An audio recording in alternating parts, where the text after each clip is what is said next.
বরেণ্য অতিথিকে মঠবাড়িয়াবাসীর পক্ষ থেকে খলিল ভাই এবং টুর্নামেন্ট কমিটির সভাপতি আসাদুজ্জামান মনির সকলে গাছ উপহার দিচ্ছেন। বৃক্ষ উৎসর্গ উৎসর্গের প্রতিনিধিরা কোথায়? তাদের পক্ষ থেকে আমি জীবনে অনেক উপহার পেয়েছি, আমার জীবনের সবচেয়ে বেস্ট উপহার মনে হয় এইটি। সবাই করে দেবেন।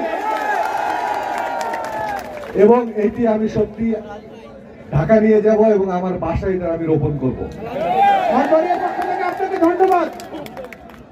আপনারা আপনাদের বাসায় গাছ লাগাবেন, কারণ এই গাছটি থেকে বড় হলে যে পরিমাণ অক্সিজেন দিবে আপনার ভবিষ্যৎ সুন্দর হবে, অনেক সুন্দর হবে। এই যে গাছ উপহার যেটা দিয়েছে আমাকে, এটা অসাধারণ একটি উদ্যোগ আমি মনে করি, অসাধারণ উদ্যোগ। আপনারা এখন যারা স্কুল কলেজের শিক্ষক রয়েছে আপনাদের স্টুডেন্টদেরকে এই গাছ উপহার দিবেন। একটা সুন্দর ভবিষ্যৎ গড়ার জন্য গাছের চেয়ে কোনো ভালো উপহার হতে পারে না।